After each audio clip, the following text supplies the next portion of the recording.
हाँ जी बच्चे, तो अब हम परसेंटेज में टाइप 4 पर आ चुके हैं। टाइप 4 को मैं कहूंगा कि most most most important topic है। ऐसा नहीं है कि एकदम से आपके एग्जाम में यही क्वेश्चन आएगा, मैं इसलिए आपको मोस्ट इंपॉर्टेंट टॉपिक बोल रहा हूं, क्योंकि अब आप परसेंटेज में जब आगे बढ़ेंगे तो जो टाइप 4 में आपके कॉन्सेप्ट डेवलप होंगे, जो टाइप 4 से आपको चीजें समझ में आएंगी। टाइप 4 से भी एग्जाम में क्वेश्चंस आते हैं, आए हुए हैं, लेकिन जैसे ही आपके कॉन्सेप्ट्स और डेवलप हो जाएंगे टाइप 4 में, तो आगे का जो परसेंटेज है वो पूरी तरीके से टाइप 4 पे डिपेंड रहने वाला है, जिससे कि आप इक्विवेलेंट करना सीखेंगे। तो इसलिए टाइप 4 को बड़े अच्छे से समझेंगे। अब टाइप 4 का मैं क्वेश्चन लूं डायरेक्ट, उससे पहले मैं आपको कुछ बेसिक कॉन्सेप्ट्स क्लियर कर देता हूं। तो सबसे पहले बच्चे एग्जाम्पल समझेंगे चीजों को।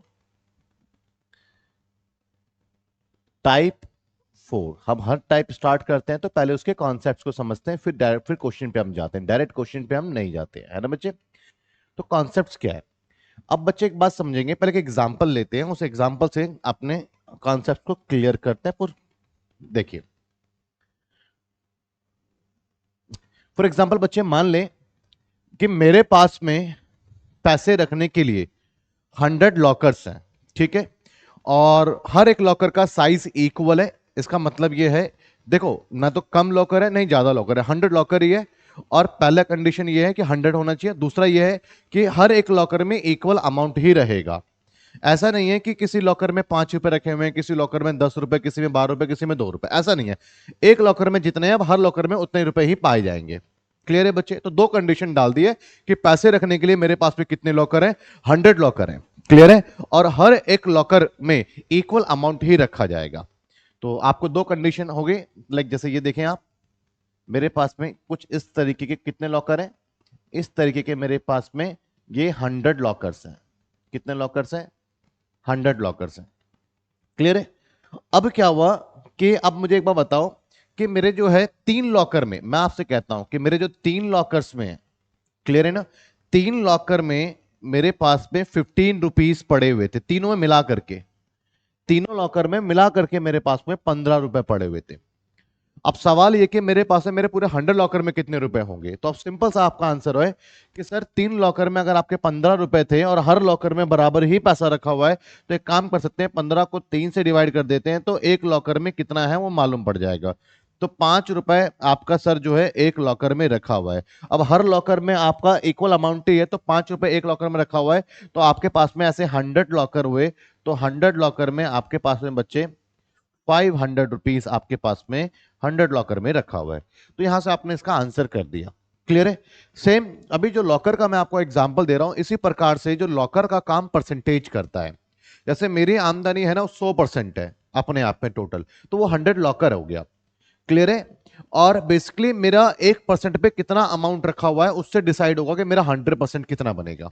और मैं आपको स्टार्टिंग से कहता आ रहा हूं कि कोई भी चीज टोटल कितनी होती है, 100%। रिपीट कर रहा हूं, कोई भी चीज टोटल कितनी होती है, 100%। अब आप कहोगे सर, आप कह रहे हो हर चीज अपने आप में 100% होता है, इसका मतलब जो मेरी इनकम है वो मेरे लिए टोटल 100% है, और जो अंबानी जी की इनकम है वो उनके लिए 100% है। हाँ बिल्कुल सही। तो आपके मन में डाउट आया होगा कि सर क्या हम दोनों इक्वल हैं, मैं और अंबानी दोनों इक्वल, दोनों 100% है। तो बच्चे 100% बेसिकली एक लॉकर है।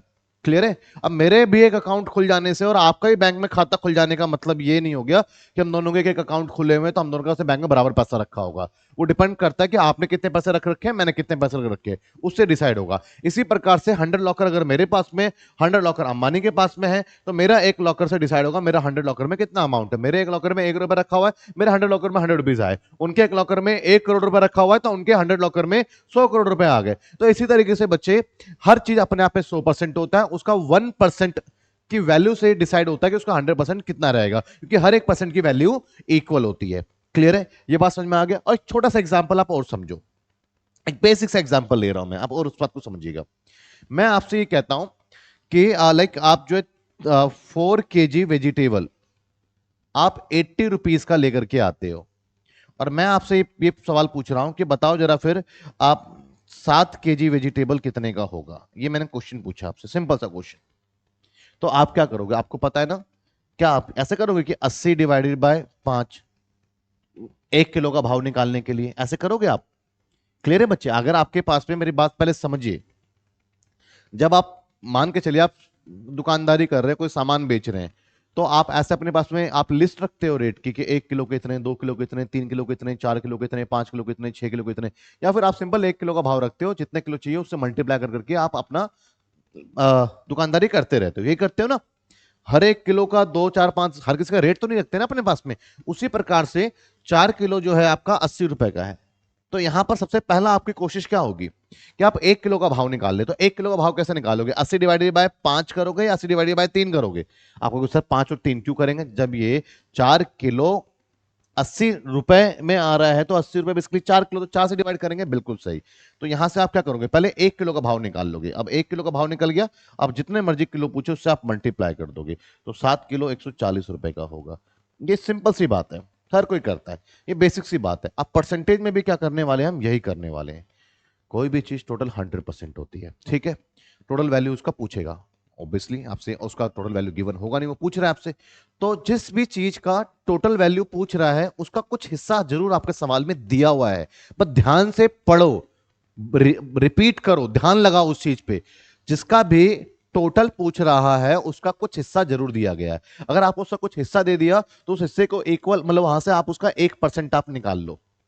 कुछ परसेंट टोटल पूछा तो कुछ परसेंट जरूर दिया हुआ है आपको, वहां से आप 1% का मान निकाल लो, और आपको पता है हर परसेंट बराबर होता है, तो उस 1% के मान को 100 से गुणा कर दोगे तो टोटल वैल्यू आपके पास में आ जाएगी। एग्जाम्पल के लिए क्वेश्चन लेते हैं, देखिए सिंपल से एक एग्जाम्पल है, अब यहां से चीजें क्लियर होंगी।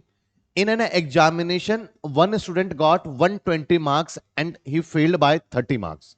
एक स्टूडेंट है बच्चे, ठीक है, और कितने मार्क्स इसके आए हैं? इसके mark one student got 120 marks, 120 marks ये लेकर के आया है रिजल्ट्स में, and he failed by 30 marks. Failed by इसका मतलब क्या है? इसका मतलब है कि पास होने के लिए जितने मार्क्स चाहिए थे उससे 30 मार्क्स उसके कम रह गए, फेल्ड बाय। तो 120 नंबर आपके आए हैं, मैंने आपसे पूछा क्या पास हो गया? आप कहते हो सर नहीं पास नहीं हो पाया, मैं 30 नंबर से फेल हो गया हूं। तो इसका मतलब ये हो गया कि 30 नंबर की कमी रह गई है ना। तो अब यहां पर आगे क्या कह रहा है कि he had to get minimum 30% marks to pass in the examination। तो मिनिमम पासिंग परसेंटेज क्या है? मिनिमम पासिंग परसेंटेज क्या है? मिनिमम पासिंग परसेंटेज क्या है? तो बच्चे मिनिमम जो पासिंग परसेंटेज बेसिकली आपके पास में वो कह रहा है 30% अगर आएगा तो पास हो जाओगे।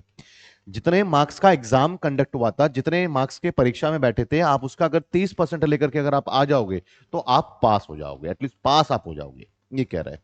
अब सवाल है कि जिस एग्जाम में आप लोग बैठे हैं उसका मैक्सिमम मार्क्स क्या है। अब यहां पर आप चीजों को समझें कि जितने मार्क्स का आपका एग्जाम हुआ उसका अगर आप 30% ले आओगे तो आप पास हो जाओगे, क्लियर है? और 120 नंबर आए, 30 नंबर से फेल हो गए, इसका मतलब यह है कि अगर आप मार्क्स में देखें तो आप 150 मार्क्स लेकर के आते, 30 में कमी रहेगी और 30 और ले आते तो आप क्या हो जाते? आप पास हो जाते। क्लियर है बच्चे? तो क्या समझ में आया? उस एग्जाम के 30%, एग्जाम जितने का हुआ था उसका 30% अगर आप ले आए तो आप पास हो जाओगे, और उस एग्जाम का अगर आप जो है 150 नंबर ले आओ उस एग्जाम में से तो पास हो जाओगे। तो क्या समझ में आया? 30% of the maximum marks is equals to 150 marks. यही समझ में आया आपको कि मैक्सिमम मार्क्स का 30% लाने में पास हो रहे हो, 150 लाने में पास हो रहे हो, तो इसका मतलब उसका 30% का मतलब हो गया 150 नंबर। तो अब आपको पता है कि 1% आपका आ जाएगा मैक्सिमम मार्क्स का, क्लियर है? 30% तो उसका 1% पे कितने मार्क्स रखे हुए हैं, और हर परसेंट उतने ही रखे रहेंगे। और मैक्सिमम मार्क्स कोई भी चीज टोटल कितनी होती है? तो कोई भी चीज टोटल 100% होती है, ध्यान रखना, क्लियर है? तो सॉल्व करेंगे तो आपके पास में 500 का मैक्सिमम मार्क्स का वो एग्जाम कंडक्ट हुआ था जिसमें आप बैठे हैं। क्लियर है कॉन्सेप्ट? अब देखें नेक्स्ट क्वेश्चन, जरा देखें। In an examination a student got 40% marks. एक स्टूडेंट है, इसके मार्क्स कितने आए? इसके मार्क्स आए बच्चे 40% मार्क्स आए, and he failed by 60 marks. ठीक है जी, फेल्ड बाय 60 मार्क्स, इसका मतलब क्या हुआ? पास होने के लिए जितने मार्क्स चाहिए थे उससे 60 नंबर उसके कम रहे, 60 नंबर की कमी रह गई। had to get minimum 45 marks to pass in that examination। यहां पे थोड़ा सा आपको करेक्शन करना है क्वेश्चन में, 45% है यहां पे, ठीक है बच्चे? 45 क्या है? ये मार्क्स नहीं है, 45 ये परसेंट है।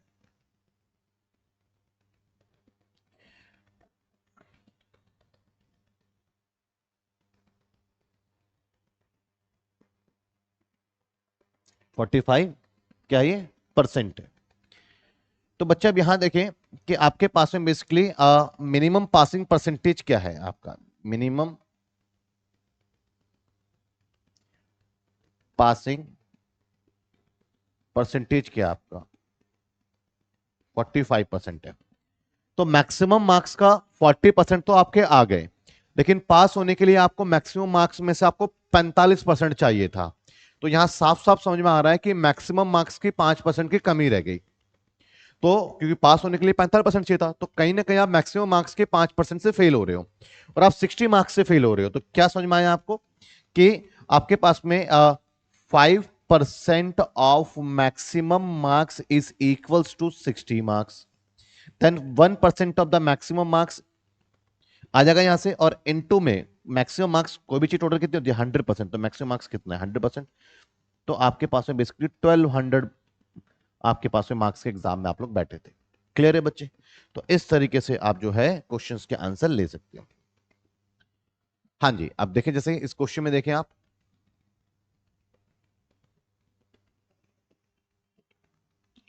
अब देखें in an examination one student got 35% marks and failed by 30 marks. तो इस क्वेश्चन में जरा देखेंगे, बड़ा अच्छा सवाल है। इस टाइप के सवाल के चांसेस कई बार रहते हैं एग्जाम में आने के, पर ध्यान समझेंगे।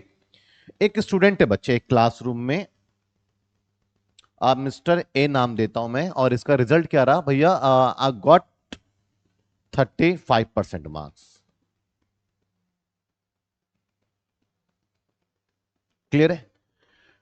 एंड फेल्ड बाय 30 मार्क्स, भैया 35% लाने के बाद भी ये फेल हो गया, फेल्ड बाय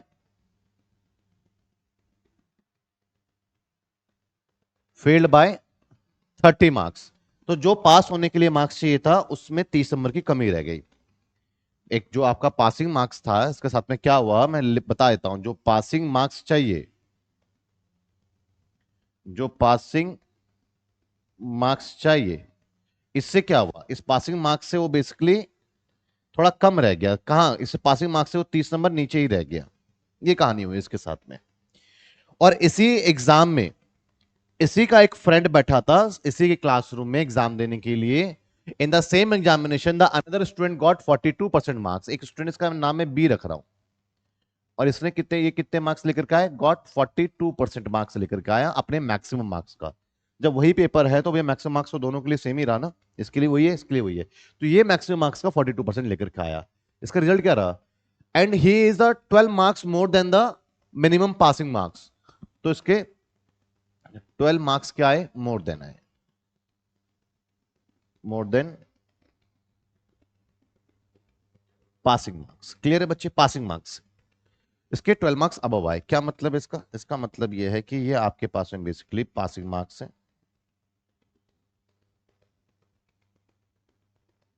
और इससे फेल तो होना दूर है, इससे 12 नंबर वो ऊपर ही लेकर के आया है। इसकी कहानी ये रही। सवाल खत्म हो चुका है और आपको ये बताना है कि वो जिस एग्जाम में बैठे हैं उसका मैक्सिमम मार्क्स क्या है। अब बहुत शानदार तरीके से जरा सोचेंगे अपने, थोड़ा सा आप ध्यान लगाएंगे क्वेश्चन में। एक स्टूडेंट है, एक मैं हूं, मेरे मैक्सिमम मार्क्स का 35% मार्क्स आया और मैं 30 नंबर से फेल हो गया। तो मेरे मन में तो एक बात रहेगी, काश मेरे 30 नंबर और आ जाते तो मैं पास हो जाता। ये बात रहेगी मेरे अंदर। 35% तो मैं लाया ही हूं। मेरा फ्रेंड है, उसके 42% मार्क्स आए हैं और बड़ा खुश है। मैंने उससे बोला कि भाई क्या हुआ, आप भी फेल हो गए क्या? कह रहा नहीं, क्योंकि एक दोस्त दूसरे दोस्त से उम्मीद की नजरों से देखता है कि उसके दुख में कोई उसका सहारा बनेगा। कहता है यार कैसी बात कर रहे हो यार, 42% मार्क्स आए हैं, पासिंग मार्क्स तो छोड़ो, 12 नंबर प्लस लेके चलाऊं उससे मैं, 2-4 नंबर कम भी रह जाते तो मेरे को कोई रिस्क नहीं था।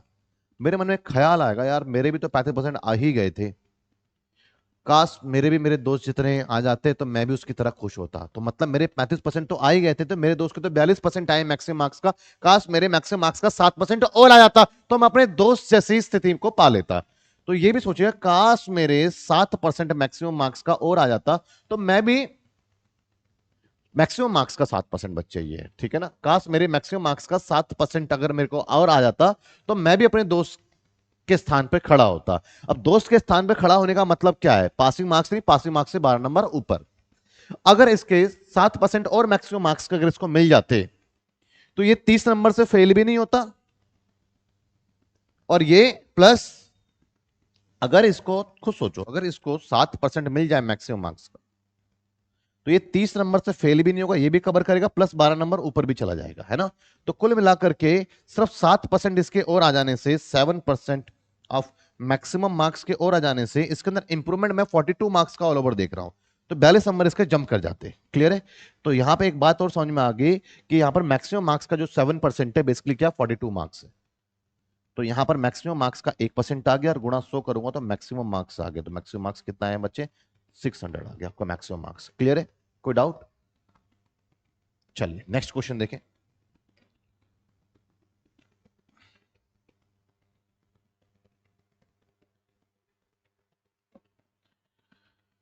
यहां पे क्वेश्चन देखेंगे बच्चे। In an examination a one student got 35% marks and failed by 30 marks. वही सेम क्वेश्चन है बच्चे। तो चलिए अब यहां पे डायरेक्ट करते हैं। लाइक एक ए है और कितने मार्क्स आए इसके, 35% मार्क्स आए और फेल्ड बाय 30 मार्क्स। एंड क्या कह रहा है ये, failed by 30 marks. In the same examination another student got 42% marks. दूसरा जो स्टूडेंट है उसके मार्क्स कितने आए, 42% मार्क्स आए। And he is the 12 marks more than the minimum passing marks. इसके वही सेम क्वेश्चन है, 12 मार्क्स, बस लास्ट में पूछा कुछ और है। अब अभी आ गए। तो मैं ये वही कहानी है कि अगर इसके 7% और आ जाते, 7% और आ जाते तो ये भी अपने दोस्त की स्थिति के बराबर पहुंच जाता। क्लियर है। तो मतलब 7% और आ जाने से ये 30 नंबर से फेल भी नहीं होता और इसके भी 12 नंबर अब आते, तो मैं 42 नंबर का इंप्रूवमेंट आता। तो 42 7, तो 1% की वैल्यू आ गई, मल्टीप्लाई। कुछ पूछ क्या रहा है, what is the passing marks of the exam. उस एग्जाम में पास होने के लिए कितने नंबर चाहिए। तो एक के कितने आए, एक के कितना है 35% आए। तो ये तो भैया मैक्सिमम मार्क्स का 1% आ गया। मैं क्यों निकालूं मैक्सिमम मार्क्स, मैक्सिमम मार्क्स पूछ ही नहीं रहा तो 100 से क्यों गुणा करूंगा मैं यहाँ पे कह रहा हूँ 35 से मैं मल्टीप्लाई करूंगा कि भैया एक स्टूडेंट ने मैक्सिमम मार्क्स में से 35% लेकर के आया और मैक्सिमम मार्क्स का 1% की वैल्यू है मेरे पास में, तो 35% की वैल्यू कितनी होगी, सॉल्व करेंगे। 30 3 18 210 मार्क्स, तो एक स्टूडेंट कितने हैं 210 नंबर आए। ए के आए 35%, मतलब 210 नंबर आए। तो क्या ये पास हो गया था, बिल्कुल नहीं, ये 30 नंबर से फेल हो गया था। तो पास होने के लिए इसको 30 नंबर और चाहिए थे, तो बेसिकली 240 नंबर आते तो पास होता। तो पास होने के लिए कितने मार्क्स की रिक्वायरमेंट है, 240 मार्क्स की, 240 मार्क्स की यहाँ पर उसको रिक्वायरमेंट है। क्लियर है बच्चे। तो आप इसको अगर आप 42 से मल्टीप्लाई करते तो भी आपका आंसर आ जाता, लेकिन यहाँ पे आपको उसको 12 नंबर अब है पासिंग मार्क्स से। तो जो मार्क्स आया है वो 12 नंबर अब है पासिंग मार्क्स से, 12 नंबर उसमें माइनस करने पड़ते तब आपको पासिंग मार्क्स पता लगता। क्लियर है बच्चे। अब नेक्स्ट देखिए, एक ही क्वेश्चन है बट अलग अलग चीजें आपसे पूछ सकता है, तो इसलिए मैं हर तरह की चीज आपको बता करके चल रहा हूं। यहां पर आप देखें, in an examination one student got 35% marks. Same question है, मैं फिर भी इसको पूरा पूरा सॉल्व करवा रहा हूं कि 35%, बस पूछ अलग रहा है। और क्या हुआ, ये फील्ड बाय 30 मार्क्स हुआ, ये फील्ड बाय 30 मार्क्स। और एक दूसरा स्टूडेंट उसके मार्क्स कितना है 42% मार्क्स आए और उसके पासिंग मार्क्स से 12 मार्क्स अब आए। कहानी वही है कि 7% अगर इसको और आ जाते तो 30 नंबर से फेल भी नहीं होता, इसके भी 42% बन जाते और ये भी अपने फ्रेंड की तरह होता, तो ये 7 नंबर, ये 30 नंबर से फेल भी नहीं होता, 12 नंबर अब लाते। तो ये वही वाली बात होगी 42, तो 1% आ गया आपके पास में। अब यहाँ पे क्या पूछ रहा है, कितने marks, what are the minimum requirement the percentage marks get to pass the exam. तो कितने परसेंट वाला पास है, इस बार है ना पासिंग मार्क्स का परसेंटेज पूछ रहा है। तो सबसे पहले पासिंग मार्क्स निकालूंगा। तो पहले टोटल मार्क्स कितना हो गया मेरे पास पे, वो निकालता हूं। मैक्सिमम मार्क्स कितना है 600, क्योंकि कितने परसेंट वाला पास है। तो वो तो भाई कितने मार्क्स वाला पास है उसको किससे निकालना है, मैक्सिमम मार्क्स से परसेंटेज निकालना है ना, तो मैक्सिमम मार्क्स पहले निकालना है मेरे को। क्लियर है बच्चे, ये बात समझ में आई आपको। कोई डाउट किसी बच्चे को तो बता दीजिए। तो आपके 600 और एक बच्चे के मार्क्स कितने हैं, पास होने के लिए कितने नंबर चाहिए। तो मैक्सिमम मार्क्स का इसको 35% मार्क्स आए, है ना मैक्सिमम में से। तो वो कितना हो गया 210 नंबर आए, लेकिन ये पास नहीं हुआ, 30 से फेल हो गया। तो पास होने के लिए कितने चाहिए, 240 मार्क्स चाहिए पास होने के लिए। अब कितने परसेंट वाला पास है, तो परसेंट निकालना है पास का। तो पास को न्यूमरेटर में रखोगे और कंपेयर किससे करेंगे, इस 600 से। क्लियर है बच्चे, क्योंकि ये 240 600 कितना परसेंट है ऐसे निकालते हैं। याद है आपको स्टार्टिंग में सिखाया था ना आपको मैंने परसेंटेज कैसे निकालते हैं। तो ये 40% वाला पास है कि जिस चीज का परसेंटेज निकालते हैं नोमिनेटर में और जिससे हम कंपेयर करते हैं वो आपका डिनोमिनेटर में आ जाता है। तो यहाँ पर 40% वाला बच्चा, 40% अगर आपके मार्क्स आ जाते हैं मैक्सिमम मार्क्स का, तो आप पास हो जाते हैं। क्लियर है बच्चे। अब यहां पर आप क्वेश्चन देखें, इस केस में, तो इस केस में अगर आप क्वेश्चन देखते हैं तो क्वेश्चन आपके पास में क्या है, if 30% are the passing marks, a student got 25% of the total marks. 30% आपको लाने थे पास होने के लिए मैक्सिमम मार्क्स का, और आप लाए हो 25% मैक्सिमम मार्क्स का। साफ साफ जाहिर हो रहा है कि मैक्सिमम मार्क्स का जो है आप 5% आपकी कमी रह गई, जो 30% लाना था पास हो जाते, लाए 25% है, तो 5% की जो कमी रह गई मैक्सिमम मार्क्स का, जिसके साथ फेल होंगे। And failed by the 40 marks, तो आपको समझ में आ गया कि जो 40 मार्क्स है बेसिकली क्या है, ये मैक्सिमम मार्क्स का 5% है, क्योंकि 5% से फेल हो रहे हो, 40 नंबर से फेल हो गए, तो 5% का असर ऐसा देखने को मिला कि 40 नंबर की कमी रह गई। तो 40 नंबर आपके मैक्सिमम मार्क्स का 5% है, तो मैक्सिमम मार्क्स का 1% आ गया, तो नंबर टोटल मार्क्स इंटू आप 100 कर देंगे। अब तो चीजें आपके लिए आसान चलती जाएंगी। तो आपके पास में बेसिकली क्या हुआ, 800 मार्क्स का आपका एग्जाम रहा। ठीक है बच्चे, अब आगे क्वेश्चन देखेंगे।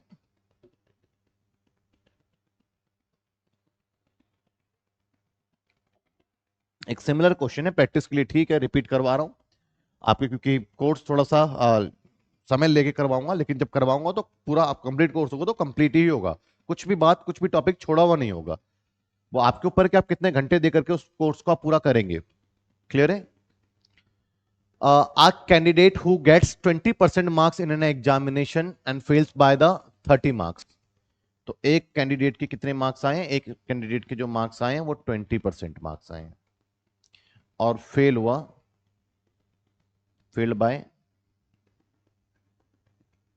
30 marks. But another candidate who gets 32%, दूसरा कैंडिडेट है, इसके कितने आए, 32% आए, and gets 42 marks more than the passing marks, तो इसके तो प्लस 42 मार्क्स आ गए।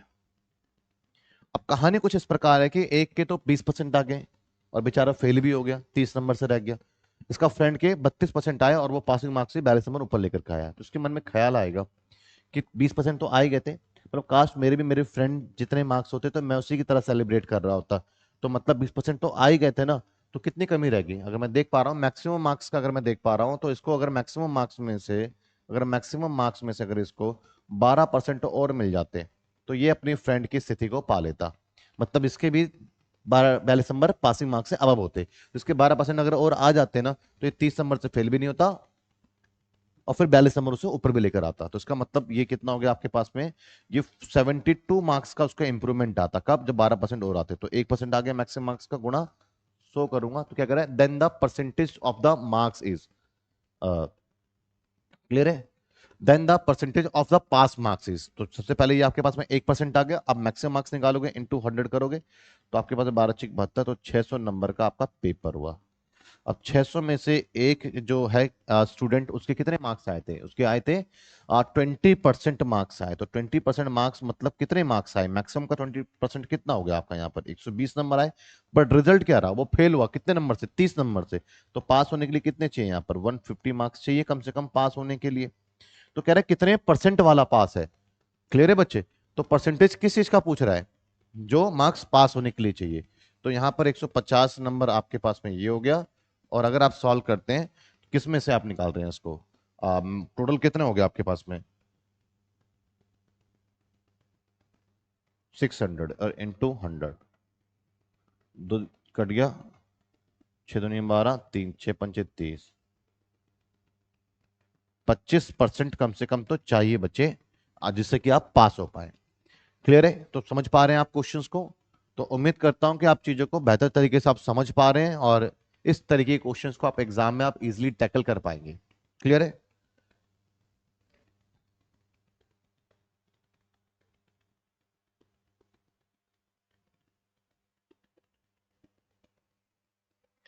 हाँ जी बच्चे, जरा अब इस क्वेश्चन में जरा फोकस करेंगे आप, इस क्वेश्चन को देखेंगे। In an test a student got 30% marks and failed by 25 marks. तो एक स्टूडेंट के मार्क्स कितना है बच्चे, थोड़ा ध्यान समझिएगा, एक स्टूडेंट के मार्क्स आए हैं 30%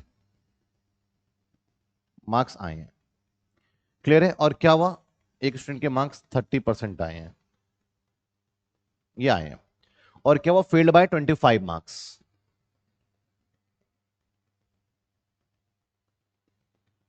failed by 25 marks. In the same test another students got 40% marks. Same test में एक स्टूडेंट है, उसके कितने मार्क्स आए? 40% मार्क्स आए। And secure 25% marks more than the minimum passing marks. अब बच्चे यहां पर क्या कर रहे हैं कि मिनिमम पासिंग मार्क्स से कुछ कंपैरिजन हो रहा है, तो मिनिमम पासिंग मार्क्स जिसके बारे में मुझे नहीं मालूम, बस कोई भी चीज हो अपने आप में 100% होगा। तो अब आप कहोगे सर अभी तो आप कह रहे थे मैक्सिमम मार्क्स 100%, आप कह रहे हो मिनिमम पासिंग मार्क्स 100% है। बच्चे हर चीज 100% है। जो आपके जेब में पैसा पड़ा वो भी 100%, जो खर्च कर दिया वो भी 100% है। क्योंकि इसके 1% पे डिपेंड करेगा ना पासिंग मार्क्स क्या है, और इसका 1% पे डिपेंड करेगा कि मैक्सिमम मार्क्स क्या है। तो मैक्सिमम मार्क्स भी 100% है, मैं ये भी लिख देता हूं आपको, लो। बट इसका 1% का वैल्यू डिफरेंट होगा तो मैक्सिमम मार्क्स डिफरेंट बनेगा। इसका 1% का वैल्यू डिफरेंट होगा तो इसका जो है ये टोटल आपका मिनिमम पासिंग मार्क्स अपना डिफरेंट बनेगा। क्लियर है बच्चे, समझ में आया आपको? तो अब आपसे यहाँ पे एक बात कह रहे हैं कि जो बी है ना उसके 40% तो आए, लेकिन जो मिनिमम पास होने से ना, जो पास होने के लिए जो चाहिए थे उससे क्या हुआ, 25% इसके ज्यादा आए हैं। तो बेसिकली इसके 125% मार्क्स आए हैं। कितने मार्क्स आए हैं? 125%। किस चीज का? मिनिमम पासिंग मार्क्स का। ये बात समझ में आया आपको? अब मैं यहां पे एक चीज देख रहा हूं कि मैक्सिमम मार्क्स का तो ये लेकर के आया 40%, और पासिंग मार्क्स का लेकर के आया ये 125, क्योंकि इससे 25% ज्यादा लेकर के आया ना, ये कह रहा है। तो इससे लेकर के आया ये पास 125%। तो यहां पर मैं एक बात समझ पा रहा हूं क्या, कि बेसिकली जो 40% है मैक्सिमम मार्क्स का, 125% पासिंग मार्क्स का है। तो मैं यहां पे ये देख रहा हूं कि पासिंग मार्क्स का 1% पे मैक्सिमम मार्क्स कितना धरा हुआ है, कितना रखा हुआ है पासिंग मार्क्स के 1% पे। ये 40% मैक्सिमम मार्क्स का और 125% पासिंग मार्क्स का, तो 125 से डिवाइड करा। तो मैं अब अगर भाई मैं ये कहता हूं कि 3 किलो 60 रुपए का है, तो बेसिकली 60 डिवाइडेड बाय 3 और 3 डिवाइडेड बाय 60 में फर्क है क्या? 60 डिवाइडेड बाय 3 में मैं 3 किलो का बांटा तो 1 किलो पे कितना बटा है? क्लियर है ना? और यहां पर क्या आएगा, ये मैंने क्या करा, 3 किलो डिवाइडेड बाय 60 रुपए, तो 1 रुपए पे कितना सामान आ रहा है, कितना किलो आ रहा है? तो नीचे वाले पे दिक्कत है, नीचे वाले की एक यूनिट पे शेयर होता है। उसी प्रकार से पासिंग मार्क्स के 1% पे मैक्सिमम मार्क्स कितना आ रहा है, और कंप्लीट पासिंग मार्क्स पे मेरा मैक्सिमम मार्क्स का कितना परसेंट बनेगा। तो ये 5 हो गया, ये आपका 4 हो गया, और ये 5 है 40 हो गया। तो बच्चे कंप्लीट पासिंग मार्क्स की अगर मैं बात करूं तो ये क्या है, कंप्लीट मेरा पासिंग मार्क्स बेसिकली 32% है ऑफ द मैक्सिमम मार्क्स। पास होने के लिए मुझे जितने नंबर की रिक्वायरमेंट है वो मैक्सिमम मार्क्स के लिए, मैक्सिमम मार्क्स के पॉइंट ऑफ व्यू से कितना है, वो 32% है। तो साफ और साफ अब एक बात जाहिर हो गई कि पास होने के लिए कितना चाहिए आपको, 32% चाहिए, और लाए कितना आप, 30%। तो आप जाहिर सी बात है, साफ नजर आ रहा है कि आप 2% से फेल हो गए और 25 नंबर से फेल हो गए।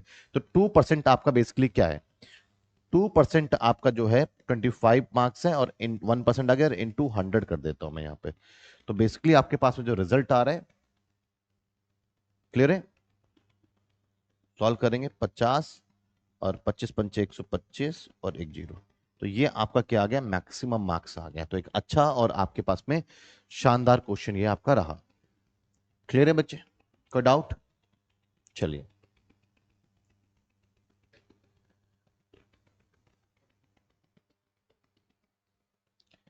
अब बच्चे क्वेश्चन यहां देखेंगे आप। In an examination A got 10% less marks than B. देखिए बच्चे, ए है और बी है, क्या कह रहा है, A got 10% marks less than B, तो बी 100 हो गया और ए कितना हो गया, 90 हो गया। तो रेशो क्या होगा, इसका रेशो हो गया 9:10। आगे, B got 25% more marks than C. B और सी में बात कर रहे हैं, तो कंपेयर सी से कर रहे हैं, तो सी क्या हो गया 100, और ये 25% ज्यादा है, तो कितना हो गया, ये 125 हो गया। तो सॉल्व करेंगे तो ये हो गया आपके पास में 5:4।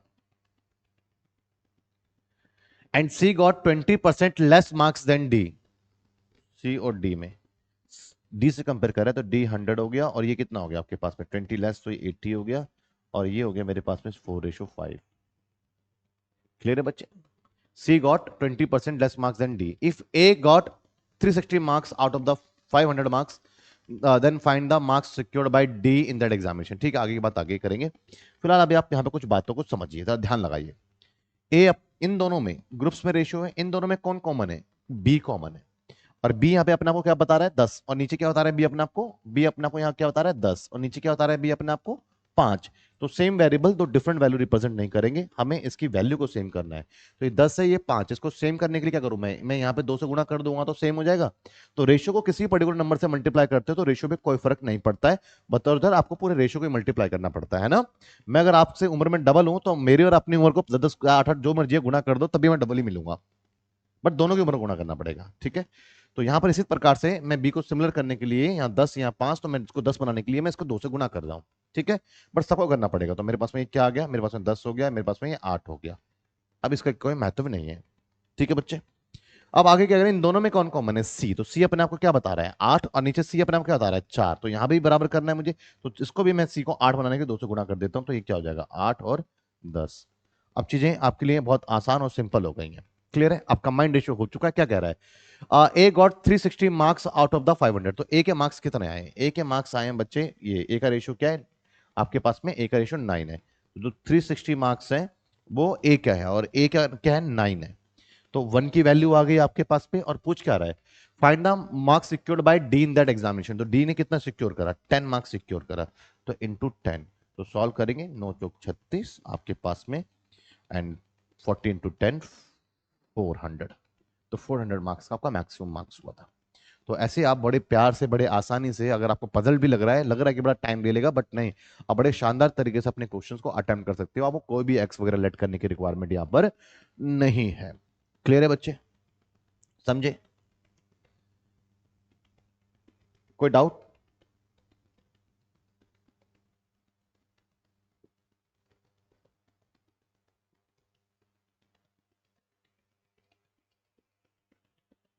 अब यहां देखें बच्चे, इस क्वेश्चन में अगर आप देखते हैं तो क्या देखने को मिल रहा है, in an examination there are the 3 subjects physics chemistry and biology, ठीक है। तो 3 सब्जेक्ट है, एक फिजिक्स है, एक केमिस्ट्री है, एक बायोलॉजी है, and having the maximum marks 120, physics कितने मार्क्स का एग्जाम हुआ 120 मार्क्स का वो, और आपके पास में 140 मार्क्स का केमिस्ट्री हुआ आपके पास में, और आपका 100 मार्क्स का आपके पास में हुआ, तो having the maximum marks of 120 140 and 100 respectively, this 100 marks का आपका बायोलॉजी हुआ। स्टूडेंट गॉट 40% मार्क्स, एक स्टूडेंट के जो हैं 40% मार्क्स यहां पर आए हैं इसमें, और 35% केमिस्ट्री में आए हैं, और आप देख रहे हैं 45% आपके पास में केमिस्ट्री बायोलॉजी एंड रिस्पेक्टिवली, तो आपके पास 45% आपके बायोलॉजी में आए हैं, ठीक है ना। If he wants the 60% maximum marks in a 4 subject, अब 4 सब्जेक्ट तो 3 ही है, चौथा कौन सा है, अभी आगे पढ़ते हैं। Then how many marks he must obtain in a maths, चौथा सब्जेक्ट बच्चा आपका मैथ्स हुआ, इसमें वो कितने मार्क्स लेकर के आए, क्लियर है ना। ये मैक्सिमम मार्क्स मैथ्स का बताया हुआ है क्या इसमें आपका, 4 सब्जेक्ट्स, देन हाउ, हाँ मैक्सिमम मार्क्स इसका 180 का रहा, तो इसमें से वो कितने मार्क्स स्कोर करे मैथ्स के अंदर, कितना वो स्कोर करे, क्लियर है, जिससे कि उसका एग्रीगेट 60% बन जाए। अब मेरे पहले सवाल को समझिए, 4 सब्जेक्ट्स हैं, physics chemistry biology and mathematics, चारों का अपना मैक्सिमम मार्क्स कितने कितने मार्क्स पेपर कंडक्ट हुआ दिया हुआ है, और एक स्टूडेंट 3 सब्जेक्ट्स में, एक में 40% लेकर आता है, दूसरे में 35% लाता है, और तीसरे में 45% मार्क्स लेकर के आता है, और उसका टारगेट है वो एग्रीगेट 60% अचीव करना चाहता है, और चौथा पेपर उसके पास मैथ्स का रह गया है, और मैथ्स का उसका 180 मार्क्स का पेपर रह गया है। अगर वो 60% मार्क्स लेकर के नहीं आएगा तो आगे फर्दर कॉम्पिटेटिव या एंट्रेंस एग्जाम के लिए वो क्वालिफाइड नहीं हो पाएगा, ऐसा उसके माइंड में है, मतलब कोई रिक्वायरमेंट होगा 60% का वो नहीं कर पाएगा, तो उसने टारगेट बना के हमको 60% तो चाहिए एग्रीगेट, लेकिन पहले उसके साथ कहानी घट चुकी है, 60% पहले आए ही नहीं उसके, बट जो भी वो लॉस है सब रिकवर करे, एग्रीगेट चाहिए 60%, तो सब मैथ्स से करना चाह रहा था, मैथ्स में कितने मार्क्स लेकर के आए जिससे कि उसका एग्रीगेट 60% बन जाए। अब सिंपल सी बात है, एग्रीगेट 60% का मतलब तो बच्चे मैं यही समझता हूं कि भैया सब में 60% होगा। एक सिंपल सा एग्जांपल, सब में 60% लाओ, सब में 60% लेकर के आओ, और एग्रीगेट 60% पाओ, यही सिंपल सी कहानी है। सब में 60% लाओ और एग्रीगेट 60% पाओ, 60% सब में होगा तो एग्रीगेट 60% होगा। तो यहां पर मैं एक बात देख पा रहा हूं कि बेसिकली यहां पर 20% की कमी रह गई, कमी कितनी रहेगी, 40 आए 60 लाना था, 20 की कमी रहेगी। इवन 120 में से 20 की कमी रहेगी तो मतलब कि 24 नंबर यहां पर उसके लॉस हुए हैं। यहां पर मैं देख रहा हूं बच्चे, तो बेसिकली कितना हो गया, तो यहां पर आपके इसके कितने परसेंट है, 35% है क्या, लाइक 55% है बच्चे, गड़बड़ करा हमने यहाँ पे, है ना। 55% है। तो यहां पर मैं देख रहा हूं कि 5% की कमी रहेगी, तो 5% मतलब कितना हुआ इसका, 5% कितना रहा इसका, 5% मतलब बच्चे बेसिकली मैं देख पा रहा हूं कि 7 नंबर का जो है वो यहां पे कमी रहेगी। यहां देख पा रहा हूं कि 60 आने 15% की कमी रहेगी, 15% की कमी का मतलब कितना हो गया आपके पास में, 15 मार्क्स की जो है मैं कमी देख पा रहा हूं। क्लियर है, यहां तो 60%। अब ये जो कमी टोटल कितनी कमी इकट्ठी होगी, 24 और 7 आपका 31, 31 और 10 41 और 5 46, 46 मार्क्स का अभी तक वो नुकसान कर चुका है पहले। और यहां पे मुझे एग्रीगेट 60% बनाने के लिए इसमें तो 60% चाहिए चाहिए होंगे मुझे, तो इसमें 60% चाहिए होंगे मुझे। क्लियर है ना, तो 108। क्लियर है बच्चे, 60% कितना चाहिए मुझे यहाँ पे, 108 नंबर तो चाहिए चाहिए, और प्लस में जो मैंने अभी तक लॉस कर लिया अपना 31, आपके पास में 31 और 10 आपके पास में 41 और 46 नंबर का जो लॉस कर लिया, 46 नंबर की रिकवरी मुझे इसमें ही करनी पड़ेगी, तो 60% इसमें प्लस 46 नंबर और लाने पड़ेंगे, 8 6 14 और 1 5 और ये 1, तो 154 मार्क्स मुझे फाइनल अपने मैक्स के मार्क्स में चाहिए, जिससे कि मैं अपने एग्रीगेट में अपना मेंटेन कर लूंगा 60% मार्क्स को। क्लियर है, तो सिंपल तरीका ये है। नहीं तो आप ये करते कि 40% कितने आए, 55% कितने आए, 45% कितने आए, इतने उसके आए, आपका टोटल मार्क्स का 60% चाहिए, तो 120 प्लस 140 आपका 260 प्लस 360 प्लस 460 और 460 और प्लस 80, 540, 540 का 60% चाहिए, निकालोगे, ये रिक्वायरमेंट है, ये लेकर के आया है, माइनस कर दोगे, रेस्ट ऑफ मार्क्स उसको लेकर के आना है, किस में से लेकर आना है, मैथ्स में से, वो सब कुछ आपका लंबा प्रोसेस हो जाता। इसलिए मैंने बड़े आसान और बड़े प्यारे तरीके से इस क्वेश्चन को आपका सॉल्व करवा दिया है, जो कि आप इसको इजिली टैकल कर सकते हैं। क्लियर है, अब यहां देखें क्वेश्चन क्या है, Ajay got 73 marks in a subject A and he got 56% marks in subject B। दो सब्जेक्ट है बच्चे, एक तो A है और एक B है। A में तो उसके जो मार्क्स हैं वो बता रहा है, और B में जो उसके B में B सब्जेक्ट जितने का था उसमें उसके 56% आए थे उसका, B subject B, and X marks in subject C, और जो C में कितने हैं वो भगवान जाने, वो X बता दिया इसने। See if maximum marks of the a subject is the 150, simple सा है बच्चे, ये 150 का, तीनों पेपर 150 150 के ही हुए हैं उसके। If overall percentage marks of Ajay is 54%, then find the out the value of the X, उसको कितने परसेंट लेकर के आया वो, 54% लेकर के आया। क्लियर है, तो आप यहां पर सिंपल सी बात आप यहां पर समझने की कोशिश करें कि 54% अगर वो ओवरऑल लेकर के आया है, तो मैं यहां पे देख रहा हूं कि आपके पास में 450 नंबर का पेपर हुआ है, जिसमें से वो कितने लेकर आ गया 54%, तो मैं यहां पे निकाल लेता हूं भैया 54% मतलब कितने मार्क्स वो लेकर के आया है, कट गया zero.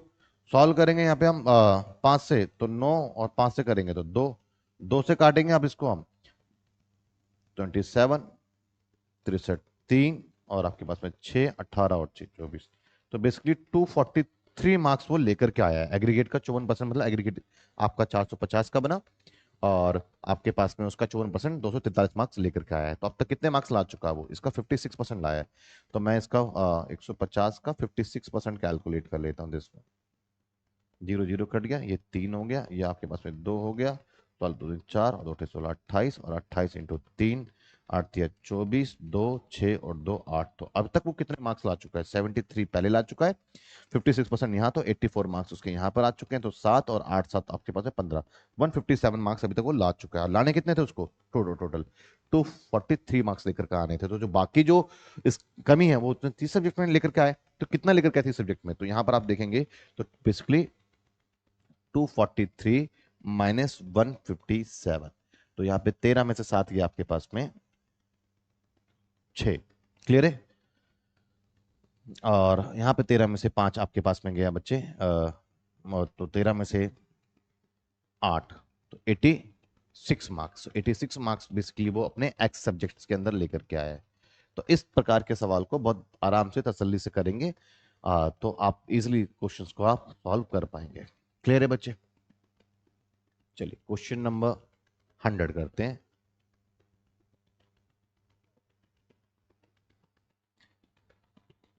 scored 72% in a paper with the maximum marks of the 900 and 80% in the other paper with the maximum marks of 700. दो पेपर है बच्चे, लाइक एक पेपर को मैं ए नाम दे रहा हूँ, एक का बी नाम दे रहा हूँ, दोनों का मैक्सिमम मार्क्स डिफरेंट है। इस बार एक का मैक्सिमम मार्क्स कितना है, 900 है, और एक का मैक्सिमम मार्क्स कितना है बच्चे, 700 है। और क्या हुआ, 72% score in a paper with the maximum marks 900, तो इसका कितना आया, 72% मार्क्स आए। और आगे क्या करें, 80% in the another paper with the maximum marks of 700, तो इसका कितना आया बच्चे, इसका आया, इसके पास में 80% आया। If the result is the based on the combined percentage, तो उसके कंबाइंड परसेंटेज कितने बने, तो बहुत सिंपल सा और साधारण सा सवाल है, आप इसको सॉल्व कर सकते हैं। कंबाइंड परसेंटेज को कैलकुलेट अगर आपको करना है बच्चे, तो मैं तो यहाँ पर आपको यही सजेस्ट करूंगा कि आप 700 780% कर दो, और चलिए कोई बात नहीं, आप सिंपल सा है कि आप मार्क्स ही निकाल लो। 900 का 72% आए तो कितने आए, 0, 18, 1, 63 और 64, तो ये मार्क्स यहाँ पर आए हैं इसके। और यहाँ इसके 80% मार्क्स अगर इसके आए हैं, तो आपके पास में 700 का 80%, 560। क्लियर है बच्चे, ये मार्क्स आए, तो टोटल मार्क्स कितने आए आपके पास में, 8, 10 और 6, 5, 11, 1, 12, 1208 मार्क्स उसके टोटल आए हैं। और किस में से आए हैं, ये उसके टोटल आपके पास में 900 और 700, 1600 में से आए हैं बच्चे। तो ये कितना परसेंट रहा उसके लिए, तो 0 से 0 काट दिया आपने।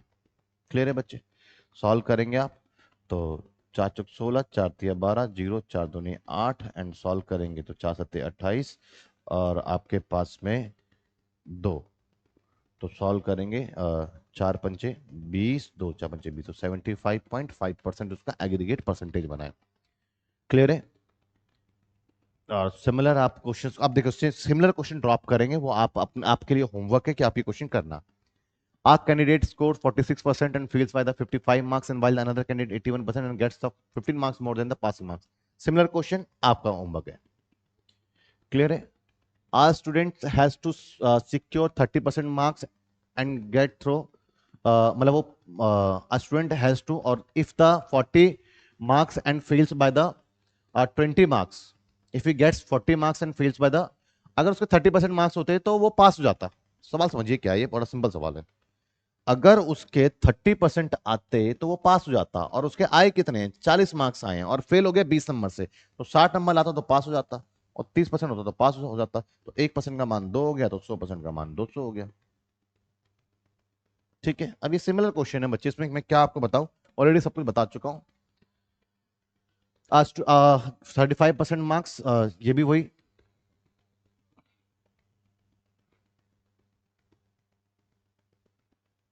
देखिए इस क्वेश्चन को देखिए जरा, पहले इसको रीड कर लीजिए आप, क्या है क्वेश्चन। क्वेश्चन है, a candidate scores 35%, fails by 40 marks, and while the another candidate who scores 60% and get the 35 marks more than the minimum required marks to pass the examination, find the maximum marks for the examination. Similar question है, आगे बढ़ते हैं। A candidate scored 36% and fails by the 55 marks, while the another candidate who scores the 71% marks and gets 15 marks more than the minimum required marks to pass the examination, find the maximum marks of the examination. तो ये अब मैं आपको type पूरा का पूरा आपका cover हो गया है बच्चे, और इस टाइप में अब आपका ऐसा कुछ बचा नहीं है। ठीक है ना, सेम क्वेश्चन चल रहे हैं अब आपके। हाँ, तो अब ये टाइप क्या करेंगे, आप पूरा का पूरा प्रैक्टिस करेंगे। नेक्स्ट क्लासेस में मैं एक नए टाइप से आऊंगा, तो टाइप 5 आपका नेक्स्ट क्लास में होगा जी। थैंक यू जी, थैंक यू।